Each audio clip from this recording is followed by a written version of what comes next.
A pleasant day to everyone. Before I start, I would like to thank you all for attending this WCO Summit 2020. Today, I'm going to discuss the proposed Penalty Manual 2.0, which is expected to be in place once the new market management system is launched. And here's the outline of my presentation. I'll talk a little bit about the legal basis for this enforcement activity. Then, I'll also discuss the different responsibilities under this manual, as well as the entities in charge of the enforcement thereof. I will also present the penalty assessment and the different levels when imposing the sanctions. Then, let's see what are the circumstances that could qualify the penalty imposition, the utilization of penalty, and lastly, the specific breaches and the corresponding penalty for each type of breach. Okay, let's start with the legal framework. The WCO rules authorize the imposition of penalties for breach of the rules and manuals. Such authority is also consistent with Section 30 of the Republic Act No. 9136, otherwise known as the Electric Power Industry Reform Act of 2001. Thus, pursuant to this mandate, the Market Surveillance Committee was authorized to design the penalty levels and appropriate range of penalties that will be applied for breaches of the WCO rules. And the penalty levels and range should be reviewed by them from time to time. In 2008, the MSC promulgated the first financial penalty manual that provide for the sanctions for breaches of the market rules. And with the market rules development, including the shift to the enhanced WCO design, the MSC also proposed amendments to the penalty manual, primarily to align it with the said enhanced design. Let me now discuss with you the different parties who are involved in enforcing this manual. The Market Surveillance Committee. It shall review annually the levels and range of penalties, in consultation with the WCO members, Rules Change Committee, and the PEM Board. And any such proposed amendments will now be submitted to the Department of Energy. It shall also review reports of investigations, and decide on the outcome of each case, based on the findings of facts and the recommendations of the Enforcement and Compliance Office, in accordance with the relevant provisions of the Enforcement and Compliance Manual, and the Market Surveillance Manual. It is also tasked to recommend to the PEM Board the imposition of penalties for breaches, except those arising from the compliance monitoring and assessment by ECHO. Finally, the MSC shall decide on appeals filed by any concerned WCO member.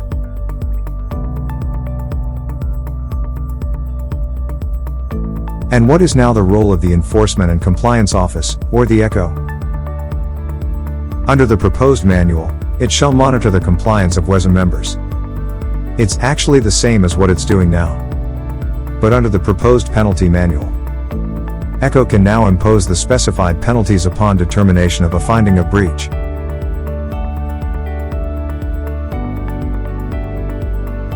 ECHO shall also conduct investigation of probable breach of the market rules. But under the proposed penalty manual, ECHO may now investigate motu proprio or on its own, aside from those initiated through a request for investigation.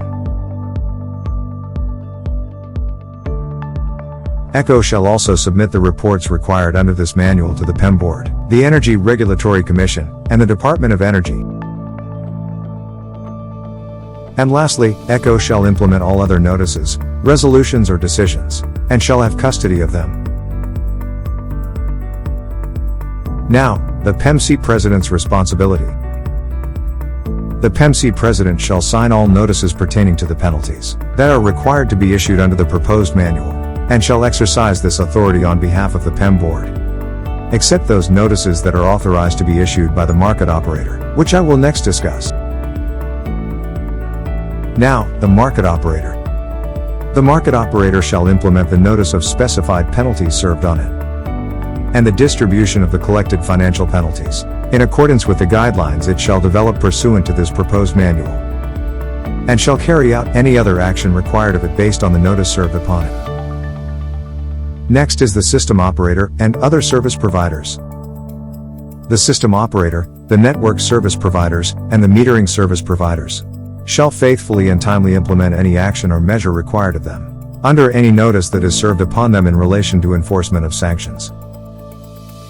And lastly, the WCO members. A WCO member that is served a notice, resolution, or decision shall faithfully and timely comply with the relevant notices, including, but not limited to, the payment of financial penalties, taking of remedial actions or measures, and compliance with other directives.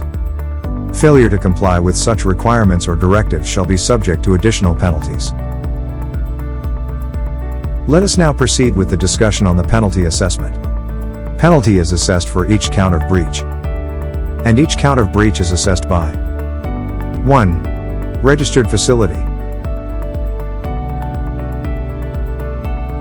and 2. By occurrence. Let's discuss each one of them. Where an obligation is required to be performed for each registered facility. 1 count of breach is committed for each facility for which an obligation is not performed.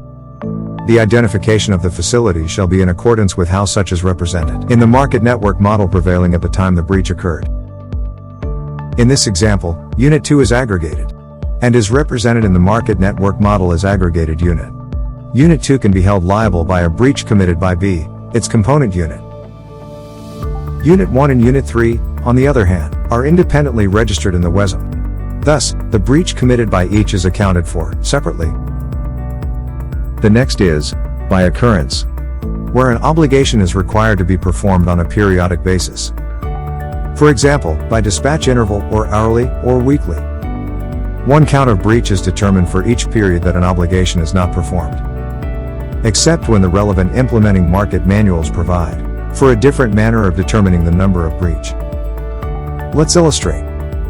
Where an obligation is required to be performed for each hour, and a failure to perform that obligation occurs in 5 hours, then there will be 5 separate counts of breach, as the non-compliance in each hour will be considered as separate acts and not a single continuous act. I hope I've explained that clearly to you. Before I go to the next topic, let's now proceed to the next discussion item. The penalty levels. The proposed WCO penalty system consists of 3 penalty levels. The penalty level to be imposed will depend on the nature of the breach and the circumstances surrounding it. The specific penalty levels to be imposed for each type of breach are also provided for in the Schedule of Breach and Penalties part of the proposed manual. Level 1. Reprimand. It is a notice to the WCO member that a breach has been committed, and enjoins the WCO member from doing the same or similar act or omission. Level 2. Financial penalties. Financial penalties are preset amounts, according to each type of breach, and are as stated in the Schedule of Breach and Penalties of this manual. The financial penalty may be a fixed amount or formula-based. Next is, Level 3. Escalated financial penalties. Under certain breaches, a higher financial penalty shall be imposed. The higher financial penalty amounts, and the conditions under which they may be imposed, are as stated in the Schedule of Breach and Penalties of this manual.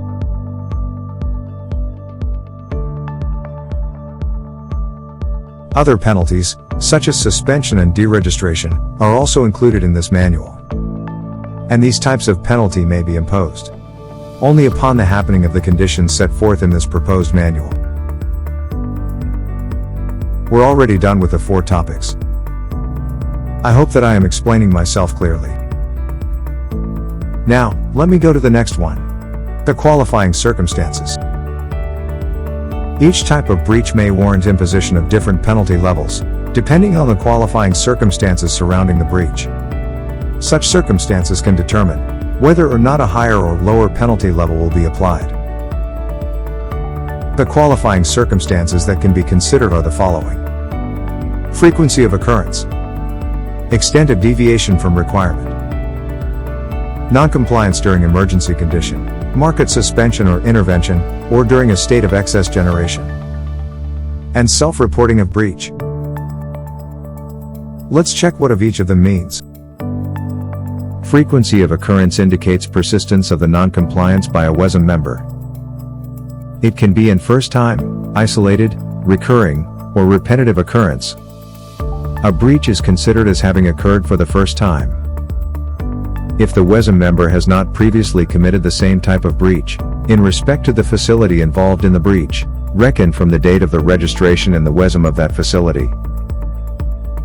Or, if the type of breach pertains to a new provision of the market rules, or a substantial amendment of an existing provision, and the WSM member has committed that type of breach for the first time, since the promulgation of the new provision or amendments of the market rules. We can say that there is substantial amendment if the amendment resulted in a change in the nature or elements of the breach. When is an occurrence an isolated one? The act or omission constituting the breach is an isolated occurrence incident if the breach is committed in such frequency as indicated in the matrix. You can check the number of occurrences in the draft manual. On the other hand, the occurrence of a breach is considered repetitive or recurring if the same type of breach is committed more often than the isolated occurrence level within a reference period. Again, you can check the specific number of this on the matrix. So you might want to ask, what is the reference period? Does it reset? The reference period for a particular breach is reckoned from the date or hour or interval of occurrence of the breach, and shall include the date or hour or interval in which the subject breach occurred. For obligations that is determined on hourly or per dispatch interval basis, the frequency or number of occurrence shall be counted for every one billing period. Let's illustrate it, so you can see how this works. Let us say the count of breach that qualifies as isolated occurrence is 2 counts, and a participant is found to be in breach in, say, 5 intervals in September billing month. Then the breach is considered repetitive, or recurring, as it already exceeds 2. Got it? But what if, in October, the participant again committed a breach? But this time, it is just once. Will it continue being a repetitive, as counted last billing month? The answer is no. The counting of occurrences shall be reset every billing month for purposes of determining the penalty level. The other qualifying circumstance is noncompliance during emergency condition, market suspension or intervention, or state of excess generation. This means that where an obligation is required to be carried out while the system is under an emergency state as declared by the system operator, or intervention by the market operator, or the WSM is suspended by the Energy Regulatory Commission, or the relevant market run indicates the occurrence of excess generation, and the WSM member committed a breach during those times, a higher penalty level shall be imposed. This qualifying circumstance is given priority over frequency of occurrence. The last circumstance is the self-reporting of breach. If a WSM member has voluntarily reported the occurrence of the breach prior to the conduct of compliance monitoring and assessment or investigation, the penalty level next lower to the applicable level may be imposed. Am I making sense? Alright. We'll now move on to the next topic. The utilization of penalty.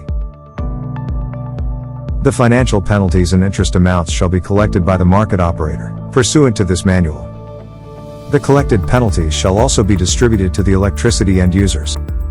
For this purpose, the market operator shall formulate the guidelines and procedures for the distribution of the penalties and the interest collected. Such guidelines and procedures shall be subject to the approval of the Department of Energy and the Energy Regulatory Commission in respect to the formula for distribution to electricity end users. And we have one more topic to discuss under this proposed manual: the schedule of breaches and penalty, which is very important to understand before we embark on the new and enhanced WSM design. Why don't we take a load off for a while, and later, my co-presenter will take it from here. So please allow me to cut my discussion in the meantime. Let's all take a break, and see you again for the part 2 of the discussion after this break. Thank you for listening.